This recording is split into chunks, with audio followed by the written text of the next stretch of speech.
The lower time frames are wrecking your trading, and in this video, I'm going to explain why. I'm also going to share insights on how the lower time frames can be very, very powerful. So make sure you stick around to the end of the video and let's jump in. All right, guys. So my name is Mac and I'm a six-figure day trader in the Forex market, but these rules and systems are applicable in any market, whether it be options, Forex, indices, stocks, it doesn't really matter. The concepts are similar and the ideology is very, very similar. It can relate to any market like I had just said. I am guilty, like many of you, who have been tricked into the whole smart money concepts, M1, 1 to 100 RR every single day.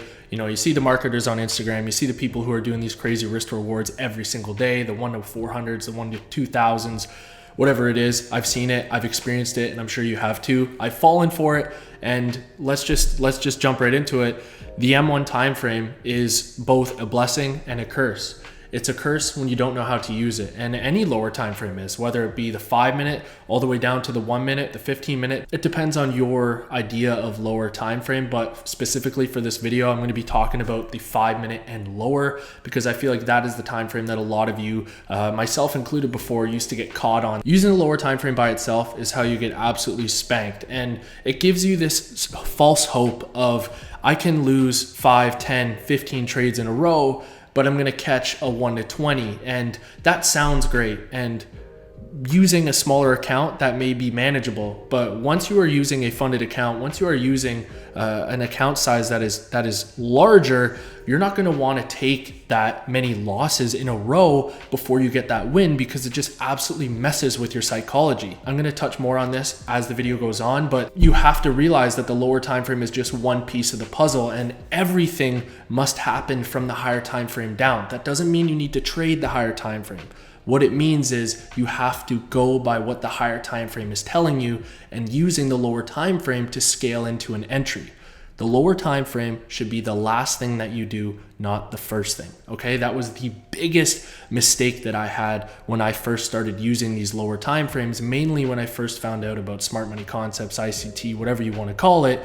When I first found out about what an order block was, and when I first found out about the M1 time frame and these crazy risk to rewards, all I was doing was taking loss after loss, but then I was getting trapped into that amazing feeling of getting that 1 to 10. I even jumped down to the seconds time frame, guys, which is just crazy to say, but I used to be on the seconds time frames, and there was a time where I would jump on the chart and only open the seconds time frame.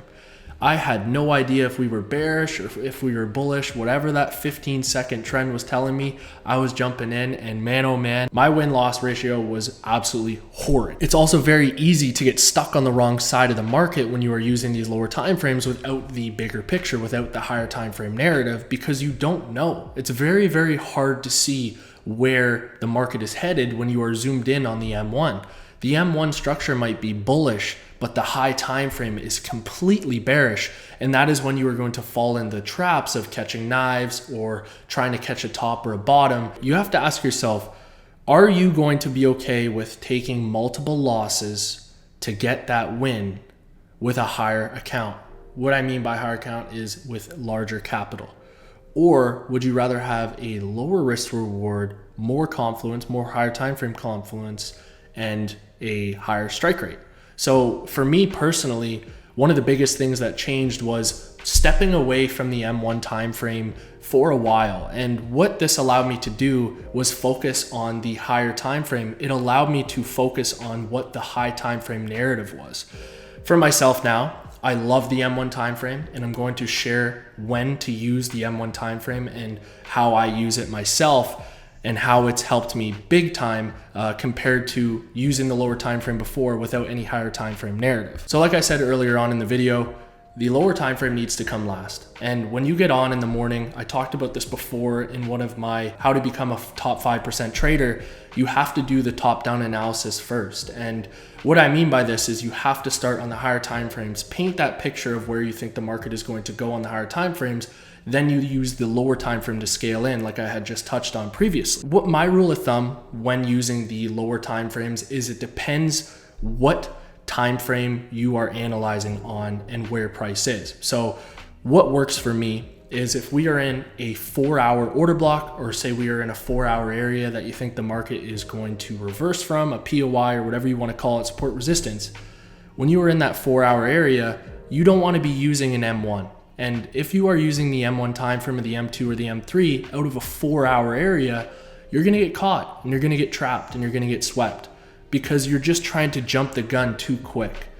What I suggest is when you are in a 4-hour order block or a 4-hour supply demand zone, whatever you want to call it, you wait for 15-minute structure to shift out of that area. So 4-hour, pair it with the 15 when it comes to structure breaks out of your area. This is going to increase your win rate a lot because you are not going to be getting caught in the market early. You are going to wait for structure to shift, wait for order flow to shift out of your POI, showing you that it is holding, showing you that it is a valid point of interest. And then once structure shifts, now we're getting ready to use the lower time frame. Once the structure has shifted and you are now focusing on the 15-minute time frame because you have now condensed it from the higher time frame down to the 15-minute now, then within that 15-minute order block, you can use lower time frames such as the 5-minute and the 1-minute for confirmation entries. This alone has helped me so much because I'm not just blindly putting limits and orders on areas I think the market is going to react from. I get to see the market react from it, but I'm using it carefully because I'm not using it too early. I'm using the M1, the M2, the M3 time frame out of a 15-minute point of interest. This alone has increased my strike rate completely because I am seeing how the market is developing out of the area. Like I said, I'm not just setting a limit and hoping this area is going to hold. I get to see structure shift on the lower time frame because price is fractal. The same thing you see on the higher time frame is the exact same thing you're going to see on the lower time frame.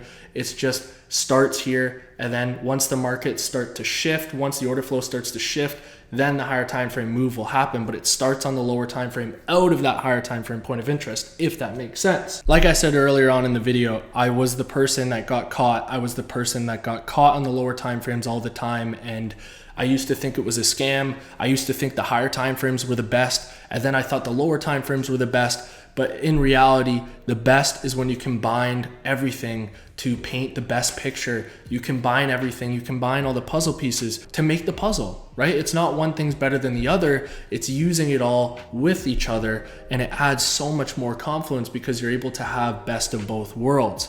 Using the higher time frame narrative to paint the direction of where you think the market is going to go for, like I talked about in how to be a top 5% trader. I'm going to link that in here because this is another video backpacking off that because you guys have been asking, for more in regards to that video and more explanations, and I hope this does it. So why is the lower time frame bad? Because you are simply getting in too early. You are simply using it wrong. The lower time frame, like I said in the video already, has to be the last part.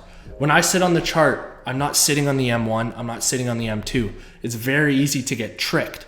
Like you guys have heard me talk about before, I only trade for an hour a day. The window that I trade in New York is 9:30 to 10:30. So what I'm doing when I'm on the charts during those hours is I'm sitting on the 15-minute time frame after I've done my higher time frame analysis. Then once I'm in the point of interest, a 15-minute, a 5-minute, whatever it is, then I use the lower time frames. I like to see structure shift on each time frame that I'm trying to use when I'm using these higher time frame points of interest, because it not only allows me to not get swept, it not only allows me to not get in too early, it allows me to see the confirmations needed to use the lower time frames to my advantage to get that smaller risk reward with more confirmation. And honestly, this has helped my trading so much, and I just wanted to share this video on why the lower time frame is holding you back.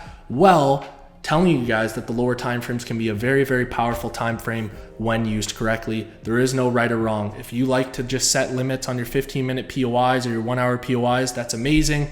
The beautiful thing about trading is there is a million ways to succeed at it. I just wanted to share with you guys the thing that worked for me and what took my trading from here all the way up to here. All it was learning from my previous mistakes, journaling my trades, and finding the common similarities. Now I'm able to use the higher time frame combined with the lower time frame and see much more success in the market. So what do I say at the end of every single video, guys? Let's be 1% better every single day. I appreciate you all. I hope you guys enjoyed the video, and I will see you in the next one. Take care.